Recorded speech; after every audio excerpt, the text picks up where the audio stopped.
നമ്മുടെ നാട്ടിലൊക്കെ കല്യാണത്തിന് കിട്ടുന്ന കല്യാണ ദം ബിരിയാണി ലഗോൺ ചിക്കനായിട്ട് എങ്ങനെ ഉണ്ടാക്കുക എന്നുള്ളത് നോക്കട്ടെ.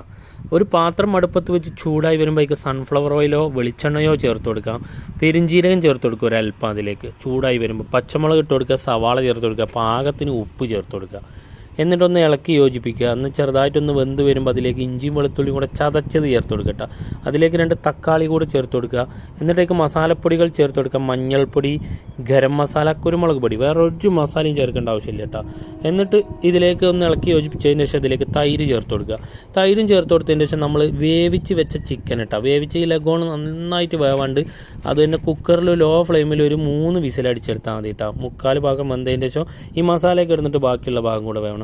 ഈ കുക്കറിലുള്ള ബാക്കി വരുന്ന വെള്ളം കൂടി ഇതിലേക്കാണ് ചേർത്ത് കൊടുക്കട്ടോ. വലിയ അളവിലുണ്ടാക്കുമ്പോൾ നമ്മൾ വെള്ളമൊന്നും ചേർക്കൂല കേട്ടോ. എന്നിട്ട് അതിലേക്ക് മല്ലിയില പുതിനയിലും കൂടെ ചേർത്ത് കൊടുക്കുക. പൊരിച്ച് വെച്ച സവാള ചേർത്ത് കൊടുത്തിട്ട് ഒന്ന് ഇളക്കി യോജിപ്പിക്കുക. ആവശ്യത്തിനുള്ള ചുടുവെള്ളമോ ഈ കുക്കറിലുള്ള ബാക്കി വെള്ളമോ ഒഴിച്ചിട്ട് ഇത് മൂടി വെച്ച് 5 മിനിറ്റ് വേവിക്കുക. പിന്നെ നമ്മൾ റൈസ് ചേർത്ത് കൊടുക്കേണ്ട കേട്ടോ. കൈമ റൈസ്, ജീരകശാല റൈസ്.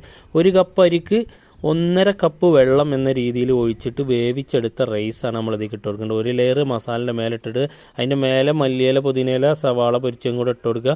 എന്നിട്ട് അടുത്ത ലെയറും കൂടെ ഇട്ട് കൊടുക്കുക. എന്നിട്ട് അതിനെ നല്ല ശുദ്ധമായ നെയ്യ് ഒഴിച്ചതിന് ശേഷം മൂടി വെച്ചിട്ട് അതിൻ്റെ മേലെ കനലും അടിയിലും കനലിട്ട് ദം ചെയ്തെടുക്കുക. ഒരു 45 മിനിറ്റ് മതി കേട്ടോ.